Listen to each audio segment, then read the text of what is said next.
ሰላም ጤና ይስጥልኝ። እንደምን ቆይታችኋል? የተወደዳችሁና የተከበራችሁ አድማጮቻችን፣ በወንጀል የምርመራ ስራዎች ላይ ትኩረት የሚያደርገው ፕሮግራማችን እነሆ ተጀምሯል። እስከ ፕሮግራማችን ፍጻሜ አብራችሁን እንድትቆዩ በአክብሮት ጋብዛለሁ።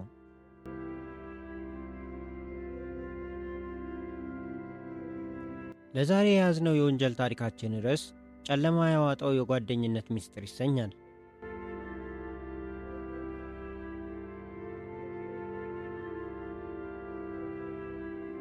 አበራ የልጅነት ዓለሙን ያሳለፈው እንደ ሌሎቹ ልጆች ቦርቆ ሳይሆን ገና በለጋነቱ በላቡና በጉልበቱ ቤተሰቦቹን በማገዝ ነበር። ዕጣ ፈንታ ጨካኝ ሆናበት የትምህርት ገበታውን በአምስተኛ ክፍል ላይ እንዲገታ አስገደደችው። ይሁን እንጂ የሕይወት ትምህርት ቤትን ገና በጠዋቱ ተረድቶታል። የቤታቸው ጣሪያ የሚያፈሰው ዝናብ ብቻ ሳይሆን የችግር መከራም ጭምር እንደነበር አበራ ጠንቅቆ ያውቃል። ወላጆቹ እሱንና ወንድምና እህቶቹን አሳድገው ለቁም ነገር ለማብቃት ሲሉ የራሳቸውን ደስታ ሰውተው አጥንታቸው እስኪቀር ደክመዋል። ያ ሞልቶም የማይሞላው ጎስቋላ ጓዳቸው ሁሌም ከችግር ጋር እንደተገመደ አለ።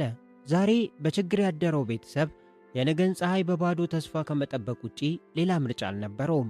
የነገን አሻግሮ ለማሰብ የሚያስችል አንዳች ጥሪትም ሆነ ማለፊያ እርሾ በቤታቸው አልነበረምና የሩቅ ሕልም ማለም ለእነሱ የቅንጦት ያህል ነበር። ሆኖም ያበራ አእምሮ በዝምታ መብሰልሰሉን ከጀመረ ውሎ አድሯል። ለወላጆቼ የድካም ካሳ መሆን አለብኝ የሚለው ጽኑ ሐሳብ በልቡ ፈልቷል። በመጀመሪያ ከወላጆቹ ጉያ ሳይወጣ የቄውን ከብቶች እየጠበቀ በረኝነት ጀመረ። የፀሐይ ግለት እየተፈራረቀ አቧራ እየጠጣ ከብቶቹን አውሎ ሲመለስ የሚከፈለው አነስተኛ አበል እዚህ ግባ የሚባል ባይሆንም ላበጠጣው እጁ ያቺን ጥቂት ሳንቲም ለቤቱ ጎዶሎ ማሟያ ሲሰጥ በውስጡ ትልቅ እርካታ ይሰማው ነበር። እንዲህ እያለ ወራት ነጎዱ፣ ዓመታትም ተፈራረቁ። አበራ በአካልም በአእምሮም እየጎለመሰ ሲመጣ የሐሳቡ አድማስ እንደ ሜዳው ሰፋ። በዚች የከብት ጠባቂነት ገቢ ብቻ የወላጆቼን እንባ ማበስ አልችልም ሲል ለራሱ አወጀ። አእምሮም ከቄው አጥር አልፎ ርቆ ማሰብ ጀመረ። ትዝ አለው ድሮ በችግር ተቦሳቅለው ከነሱ መንደር ወጥተው ከዓመታት በኋላ ሲመለሱ የነበራቸው ግርማ ሞገስ ኪሳቸው ሞልቶ ራሳቸውን ቀይረው ለቤተሰብም አልፈው ለጎረቤት ሲተርፉ ያያቸው የሰፈሩ ልጆች በዓይነ ሕሊናው ተመላለሱበት። ያኔ በልጅነት ዓይኑ ሲያቸው ያ ዘመናዊ አለባበሳቸው፣ የተበጠረ ጸጉራቸው፣ በራስ መተማመን የተሞላው ንግግራቸውና ንቃታቸው ዛሬም ድረስ በልቡ ውስጥ እንደ ፊልም ይታየዋል። ከያኔ ጀምሮ አንድ ቀን እኔም እንደነሱ ታሪኬን እቀይራለሁ ብሎ ቃል ገብቶ ነበር። አዎ ያ ቀን ደግሞ ዛሬ ነው። አበራ አሁን ክንዱ ፈርጥሟል፣ ደረቱ ሰፍቷል፣ ወኔውም ተነሳስቷል። የቄውን አቧራ አራግፎ ከቤተሰቦቹ የችግር ቀንበር ሊላቀቅና የተሻለ ሕይወት ሊያመጣ በውስጡ ትልቅ ተስፋን ሰንቆ ጉዞውን ጀመረ። የልጅነት ትዝታውን ያደገበትን መንደርና የተጎሳቆሉ ቤተሰቦቹን በልቡ አቅፎ ሥራ ፍለጋና ሕልሙን ሊያሳድድ ወደ አዲሲቷ ከተማ ወደ አዲስ አበባ እግሩን አነሳ። አበራ አዲስ አበባን ሲረግጥ ከለመደው ጸጥታ የሰፈነበት የቄው አየር ይልቅ የከተማዋ ግርግርና ጫጫታ ሌላ ዓለም ውስጥ የገባ ያህል አስገረመው። በስፍራው ሲደርስ ግን ይህን ስሜት የሚያቀልለትና በጉጉት ሲጠብቀው የቆየው ያጎቱ ልጅ በናፍቆት እቅፍ አድርጎ ተቀበለው። ለመጀመሪያዎቹ ጥቂት ቀናት ያጎቱ ልጅ ዘንድ በእንግድነት አረፈ። በዚህ ጊዜ ውስጥ አበራ እግሩ እስኪነቃ ድረስ የከተማዋን አውራ ጎዳኖችና ጠባብ ስርቻዎች ሲቃኙ አለ። አካባቢውን እንደ መዳፉ እስኪያውቀው ድረስ መግቢያ መውጫውን አጠና። ከሰዎች ጋር ተግባብቶም የከተማዋን የልብ ትርታ ማዳመጥ ጀመረ። ብዙም ሳይቆይ እጁ ሥራ እንዳሰሰ ላቡን ጠብ አድርጎ ከድካሙ ፍሬ የመጀመሪያዎቹን የከተማ ኖቶች በቆጠረ ጊዜ በውስጡ የነበረው የተስፋ ብርሃን ይበልጥ ደመቀ። አበራ ከተማዋን መልመዱን ያየው ያጎቱ ልጅ ከተወሰኑ ቀናት በኋላ ወደ አንድ የጋራ ዘመዳቸው ቤት ይዞት ሄደ። ይህ ዘመዳቸው ከአንድ የልብ ጓደኛው ጋር ትንሽዬ ክፍል ተከራይተው ሕይወትን በቀን ሥራ ድካም የሚገፉ አብሮ አደጎች ነበሩ።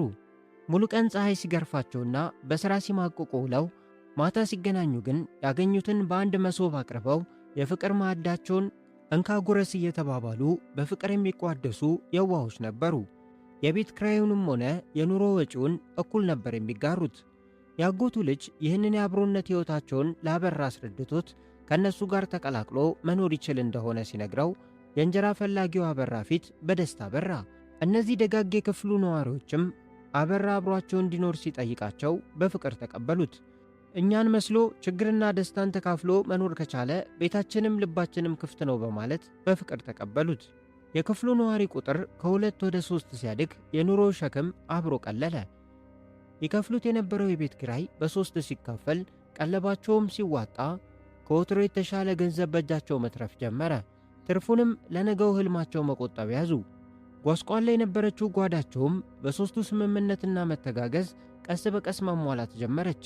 የቤታቸው ምሽቶች ልዩ ነበሩ። የድካም ውሏቸውን አጠናቀው ማታ ወደ ቤታቸው ሲሰበሰቡ ክፍሏ በሳቅና በጨዋታ ሙቀት ትሞላለች። የዛለ አካላቸውን እያሳረፉ የቀን ውሏቸውን ገጠመኝ እያነሱ ይሳሳቃሉ። ከዛም አልፈው አይናቸውን ጣሪያው ላይ ተክለው የነገ የተስፋ መንገዳቸውን በምናብ ይስላሉ። አንድ ቀን እንዲህ እንሆናለን፣ አባቴን እንዲያደርጋለሁ፣ እናቴን እንዲያለብሳታለሁ እያሉ በሐሳብ ወፎች ይበራሉ። ሦስቱም በሰላምና በመከባበር የዛሬን ድካም በነገ ተስፋ እያከሙ ኑሯቸውን ቀጠሉ። አንድ ምሽት ግን ሁሌም እንደሚያደርጉት ተሰብስበው ሲያወጉ ከሦስቱ አንደኛው ፊቱ ላይ የደስታ ብርሃን ፈንጥቆ ያልተጠበቀ የምሥራች አረዳቸው። በቅርቡ የትዳር ዓለምን ሊቀላቀል መሆኑን፣ ለዚህም ደግሞ የራሱን አዲስ ጎጆ መቀለስ ግድ እንደሚሆንበት በኩራት ተናገረ። አበራና ዘመዱ የባልንጀራውን ሐሳብ ሲሰሙ አልተከፉም። ይልቁንም ጓደኛቸው ወልዶ ከብዶ ማየት የራሳቸውም ሕልም ነበርና ደስታቸውን በእልልታና በፍቅር ገለጹለት። የትዳሩ መንገድ የሰመረና የተባረከ እንዲሆንለት ከልብ በመነጨ ምርቃት መልካሙን ሁሉ ተመኙለት። ከጥቂት ቀናት በኋላም ያ ሙሽራ ጓደኛው ትላንቱን ያሳለፈበትንና የተወሰነ ገንዘብ ያፈራበትን የጓደኞቹን ጎጆ ተሰናብቶ ከሚወዳት ባለቤቱ ጋር አዲስ ሕይወት ሊጀምር ጓዳውን ለይቶ ወጣ። አሁን በክፍሏ ውስጥ አበራና ዘመዱ ብቻ ቀርተዋል። ሙሽራውን ጓደኛቸውን በእልልታና በምርቃት ከሸኙ በኋላ የጠባቧ ጎጆ ሕይወት በአበራና በቀሪው አብሮ አደግ ጓደኛው በታደሰ ትከሻ ላይ ብቻ ወደቀች። መጀመሪያ አካባቢ ኑሮን አንተ ትብስ እኔ ልብስ በሚል ጥልቅ የመተሳሰብ መንፈስ ገፉት። ይሁን እንጂ የከተማው ኑሮ እንደታሰበው ገር አልነበረም። ጊዜው እየገፋ ሲሄድ የኑሮ ውድነቱ እንደ ክረምት ደመና በላያቸው ላይ አጠላ። የሸቀጡ ዋጋ ማሻቀብ ለሁለቱም ባልንጀሮች የዕለት ተዕለት ራስ ምታት እየሆነ መጣ። የሦስት ሰው ጉልበት ይሸከመው የነበረው የቤት ወጪ አሁን በሁለት አቅም ሲገፋ ክብደቱ በደንብ ይሰማቸው ጀምሯል። ታደሰ አበራ ከመምጣቱ በፊት ከነበረውና ትዳር ከመሠረተው ጓደኛው ጋር የነበረው ጊዜ ትዝ ይለዋል። ያኔ አንዳቸው ኪሳቸው ሲጎል ያለ አንዳች ማቅማማት ከአንዳቸው ተበድረው ጓዳቸውን ይሞላሉ። ሐዘንና ደስታቸውን እንደ አንድ ልብ አድርገው ይካፈሉ ነበር። ዛሬም ቢሆን ታደሰ እጁ ባጠረና ገንዘብ በጠፋበት ጊዜ አበራን መጠየቁ አልቀረም። በሌላ በኩል ደግሞ አበራ አሁን የልጅነት አቅሙ ጎልምሶ በሥራ ላይ እንደ ንብ የሚተጋበት ጊዜ ላይ ደርሷል። እንቅልፍ አጥቶ በላብና በወዝ ያገኘውን ኖት በጥንቃቄ እየቋጠረ ከዓመታት በፊት ቃል እንደገባው በገጠር ላሉት የችግር ቀንበር ለደቆሳቸው ቤተሰቦቹ መላክ ጀምሯል። ያኔ እንባችሁን አብሳለሁ ብሎ የወጣው አበራ ዛሬ በዓል በመጣ ቁጥር እጁን አሟልቶ ቤተሰቦቹ ዘንድ ብቅ ሲል በወላጆቹ ፊት ላይ የሚነበበው የደስታ እንባ ለእርሱ የሕይወቱ ትልቅ ስኬት ነበር። ቀናቶች ነጎዱ። የወሩ መገባደጃ ደረሰ። አበራ የቤቱን አከራይ ባህሪ ጠንቅቆ ያውቃል። ቀኑ ከደረሰ ፊታቸው ላይ ፈገግታ የማይታይባቸው፣ ኪራይ እስኪከፈላቸው ድረስ ለነፍስም ሰላም የማይሰጡ ቁጡ ናቸው። አበራ ይህንን ግርግር ለማስቀረት በማሰብ ሁሌም እንደሚያደርገው ከእርሱ የሚጠበቀውን የቤት ኪራይ ድርሻ ከወዲሁ ቋጥሮና ጣጥፎ አዘጋጀ። ከዚያም ባልንጀራው ታደሰ ከሥራ ደግሞት እስኪመጣ ጠበቀና እሱም የድርሻውን አዋጥቶ ኪራዩን በጊዜ እንዲገላገሉ ጠየቀው። ታደሰ ግን ፊቱ ላይ ጭንቀት እያነበበ የአበራን ጥያቄ በዝምታ አዳመጠ። ከዚያም አንገቱን ደፍቶ ድምፁን ዝቅ በማድረግ አበራ ወንድሜ፣ ለዚህ ወር የሚበቃ ገንዘብ በእጄ የለም፣ እባክህ የኔንም ድርሻ ጨምረ ክፈልልኝ ሲል ተማጸነው። ይህ ያልተጠበቀ ጥያቄ ለአበራ ቀላል አልነበረም። ጠብቆ ያጠራቀማት እያንዳንዷ ሳንቲም የራሷ የሆነ ዕቅድ ነበራት። በተለይ ለቤተሰቦቹ የሚያደርገውን ድጋፍ ሊያስተጓጉልበት እንደሚችል አሰበ። ሆኖም የባልንጀራውን የተጨነቀ ፊት ሲያይ ጨክኖ አልችልም ማለት አልቻለም። በውስጡ ቅር እንዳለው ሆዱ እያረረ ፊቱን ግን ፈገግ አድርጎ እሺን እሸፍናለሁ ሲል ተስማማ። አበራ ኪራዩን ከፍሎ ከተገላገለ በኋላ ግን አእምሮ ረፍት አላገኘም። የተኛበት አልጋ ላይ ሆኖ ጣሪያውን እያየ ታደሰ ብሩን መቼ እንደሚመልስለት ሲመልስለትስ ያንን ገንዘብ ለየትኛው የቤተሰቡ ችግር ማስታገሻ እንደሚያውለው በሐሳቡ ማዕበል ሲያሰላስል አደረ። ቀኑ ሚያዝያ 30 2001 ዓ.ም ነው። የወሩ መጨረሻ ጀንበር ማዘቅዘቅ ስትጀምር የቤት ኪራዩም ጭንቀት ልክ እንደ ጀንበሯ ከብዶ ቆሟል። ያለፈውን ወር የቤት ኪራይ ከራሱ ኪስ አውጥቶ ብቻውን የሸፈነው አበራ ዛሬ ቀን ይወጣልኛል ብሎ ተስፋ አድርጓል። ታደሰ ያለፈውን ወር የ200 ብር ብድርና የዚህን ወር ድርሻውን አጠቃሎ 400 ብር በእጁ ይዞ ይመጣል ብሎ በጉጉት ይጠብቃል። ታደሰ ግን ሙሉ ቀን በሐሳብ ማዕበል ሲላጋ ነው ያለው። 400 ብር ዛሬ ከኪሱ እንደሚጠበቅ ጠንቅቆ ቢያውቀውም ኪሱ ገና ባዶ ነበረች። ይህንን ፊት ለፊት ለመጋፈጥ ድፍረት አጥቶ በዝምታ ተውጧል። አበራ ግን ታደሰ የዚያን ዕለት የድካም ዋጋውን ወይም ደሞዙን መቀበሉን በሚገባ ያውቅ ነበር። ስለዚህ ባልንጀራውን መንገድ ላይ ጠብቆ ፊቱን ፈገግ አድርጎ የኪራዩን ብር እንዲያወጣና ያለፈውንም ብድር እንዲመልስለት ጠየቀው። ታደሰ ግን የአበራን ቃል ሲሰማ ፊቱን አጨፍግጎ ያልተጠበቀ መርዶ አረዳው። አበራ እመነኝ፣ አንድም ሳንቲም በእጄ የለም። አሁንም የዚህን ወር ክራይ አንተው ሸፍንልኝ፣ በሚቀጥለው ወር ጠይቄ እከፍልሃለሁ ሲል ያለ አንዳች ማቅማማት ተናገረ። ይህች ቃል የአበራን ጆሮ ስትመታ ውስጡ እንደ እሳተ ገሞራ ተናወጠ። ላቡን ጠብ አድርጎ ያመጣው ገንዘብ፣ ለቤተሰቦቹ የነበረው ተስፋ፣ ሁሉ ነገሩ ገደል የገባ ያልተሰማው። ፊቱ በብስጭት ተቀያየረ። አይኖቹ እንደ እሳት ረመጥ ቀልተው ታደሰ ላይ አፈጠጡ። ስሜቱን መቆጣጠር ከበደው። በኃይል እየተነፈሰ እንዴት እንዲህ ትለኛለህ? ያገኘኸውስ ገንዘብ እያለ ድምፁን ከፍ አድርጎ ደጋግሞ ጠየቀው። ታደሰ ግን ለጥያቄው ጆሮ ዳባ ልበስ ብሎ ከቅድሞ የተለየ አንዳችም አጥጋቢ ምላሽ ሊሰጠው አልቻለም። ያበራ ትዕግሥት እንደ ጧፍ ነደደ። ብስጭቱ ጣሪያ ሲነካ እጆቹን እርስ በርስ በንዴት እያፋተገ አይኖቹ በንዴት ቀልተው ታደሰ ላይ ያፈጠጠበት። ያም ሆኖ ከታደሰ በኩል ዝምታ እንጂ መፍትሄ አልወጣም። በአንድ አፍታ የሁለቱ የዋሆች ጥያቄና መልስ ወደ ለየለት ጭቅጭቅ ተቀየረ። የድምፃቸው ቃና ከፍ አለ። አንደበት የማይሽረው ኃይለ ቃል ከአፋቸው መውጣት ጀመረ። የነበረው መተሳሰብና መከባበር በንዴት ተተካ። ስምምነት ጠፋ። መግባባት ራቀ። በመጨረሻም ሁለቱም በቁጣ ፊታቸውን አዙረው ያንን ፍቅር የነበረበትን አብሮነት እርግፍ አድርገው ትተው ለየቅል መንገዳቸውን ተያያዙ። ያ በንዴት የታጀበ መለያየት ካለፈ ከሰዓታት በኋላ አበራ ወደ ጠባቧ ጎጆው ሲመለስ ታደሰ ቀድሞት ቤት ገብቶ ነበር። የቀኑን ቁጣ በውስጣቸው ቋጥሮም ቢሆን የሆድ ነገር ሆነባቸውና አበራ ለራት የሚሆን ወጥ ማቁላላት ሲጀምር ታደሰ ደግሞ ደረቅ እንጀራ ለማምጣት ወደ መንደር ብቅ አለ። እራቱ ደርሶ ማዕዱ ሲቀርብ ሁለቱም እንደለመዱት በአንድ ገበታ ላይ እጃቸውን ሰደዱ። ነገር ግን ፍቅር ከገበታው ርቆ ነበር። አብረው ቢበሉም ዝምታው ክፍሏን ውጧት ፊት ለፊት ተቀምጠው ልባቸው ግን ጀርባና ሆድ ሆኖ አመሸ። ታደሰ ይህ ያልተለመደ የኩርፊያና የዝምታ ድባብ እረፍት ነስቶታል። ሁኔታው ስላልተመቸውም ገና በጊዜ ማዕዱን ጥሎ ወደ አልጋው በማምራት ጋደም አለ። ብዙም ሳይቆይ የክፍሏን ጸጥታ የታደሰ ከባድ የትንፋሽ ድምፅ ተካው። ጭልጥ ወዳለ የእንቅልፍ ዓለም ውስጥ ተዘፈቀ። ይህንን ሲያይ ያበራ ሕሊና ግን አልተኛም። የቀኑን ንዴት በውስጡ እንደ እሳት እየነደደ የቂም በቀል ሐሳቦች አእምሮውን ማተራመስ ጀመሩ። አበራ ይህንን በደል ዝም ብዬ ማለፍ የለብኝም ብሎ አሰበ። ባሰበው የጥፋት መንገድ ላይ ለመራመድ ደግሞ ከዚህ የሌሊት ጸጥታ የተሻለ ጊዜ እንደሌለ ለራሱ አረጋገጠ። የተኛውን ጓደኛውን አትኩሮ ተመለከተ። ታደሰ ምንም በማያውቀው የከባድ እንቅልፍ ዓለም ውስጥ ነው። አበራ ትንፋሹን ውጦ ወደ መኝታው ሄደ። ሆኖም ከዓይኖቹ እንቅልፍ ጠፍተው በንዴት ዓይኖቹ ፈጠው ነበር። ሲገላበጥና ሲቁነጠነጥ ቆየ።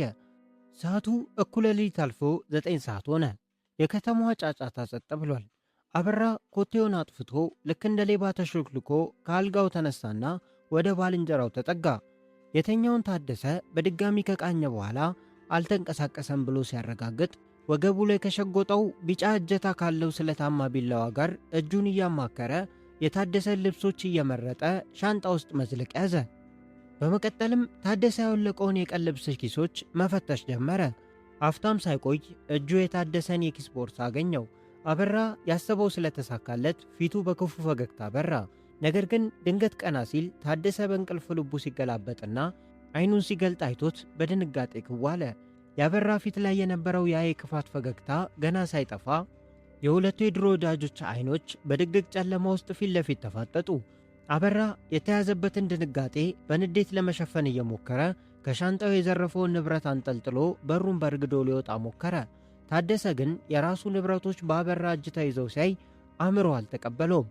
በድንጋጤ ከአልጋው ላይ ዘሎ በመነሳት ገላው ላይ በነበረው የውስጥ ሱሪ ብቻ ያንን ዥንጉርጉር የአልጋ ልብስ ጣል አድርጎ እግሬ አውጪኝ ብሎ አበራን ተከተለው። አበራ የውጭውን በር ከፍቶ ለማምለጥ ሲታገል ታደሰ ሮጦ አበራ ላይ ደረሰበት።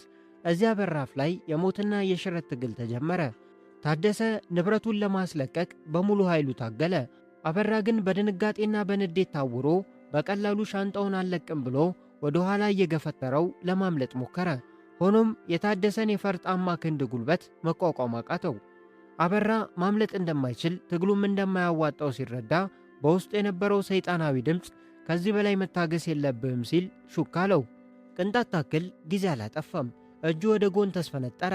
ያንን ወገቡ ላይ የሸጎጠውን ቢጫ ስለት መዘዘና ያለምንም ርኅራኄ የታደሰ ግራ ጡት ላይ ልክ ልቡን አስቦ በኃይል ሰካው። ያ የፈረጠመ የታደሰ ጉልበት በአንዴ ሟሽሾ የደረሰበት ድንገተኛ ጥቃትን መቋቋም ተስኖት ከነ ክብደቱ ወደ ኋላው ተዘረረ።